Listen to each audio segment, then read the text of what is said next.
Tetapi kalau you buat konten-konten yang menunjukkan you punya authority, insyaAllah orang yang tengok you punya video tu adalah orang yang betul-betul memerlukan you punya solution, you punya service. Okay, macam video joget tu memanglah dapat berjuta view, tapi yang tengok tu budak sekolah ke, remaja ke, bukan you punya target audience pun.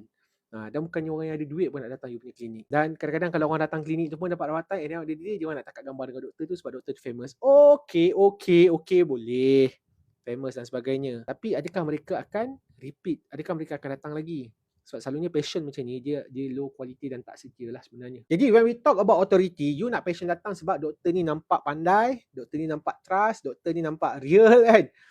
Dan insyaAllah dia boleh bantu aku selesaikan aku punya sakit ni. Macam tu. Jadi passion yang mahal ni selalunya golongan T20 ataupun M40 yang sanggup bayar yang harga mahal. They know the value. So jangan downgrade diri you, upgrade your content. Okay. Jadi TikTok sekarang ni dia dah berubah dah. Dia dah tak macam dulu. Kalau dulu masa awal-awal TikTok ada kan, kita anggap dia macam, kau buka TikTok, kau pahal kau nak tengok gelik-gelik, joget-joget ke kan. Tapi sekarang ni dekat TikTok lah orang search information. Dekat TikTok ni orang pergi sebab 3 benda je. Yang pertama adalah, of course paling utama, entertainment. Yang kedua adalah they are looking something dekat sini untuk shopping. Dan yang ketiga adalah untuk information. 3 benda. Ingat, dekat TikTok orang datang entertainment, yang kedua orang datang nak shopping, yang ketiga orang datang nak information. Macam mana dia orang carilah contoh. Sakit gigi, tempat makan, tempat travel, cari jodoh. Semualah dekat sini kan.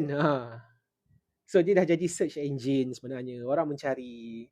Kalau orang ada sakit tertentu, tanda-tanda sakit jantung ke kan, hilang jerawat dan sebagainya, sakit gigi, orang search kat TikTok kan. Doktor. Jadi kalau as a doctor, apa content yang you nak kena buat, you kena tahu apa FAQ yang orang selalu tanya. Okay, apa yang orang selalu tanya?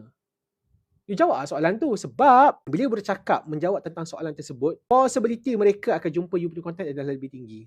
Instead of you nak buat konten-konten berjoget kan, trending, bagai, viral, hati you lah nak buat ke tak nak buat.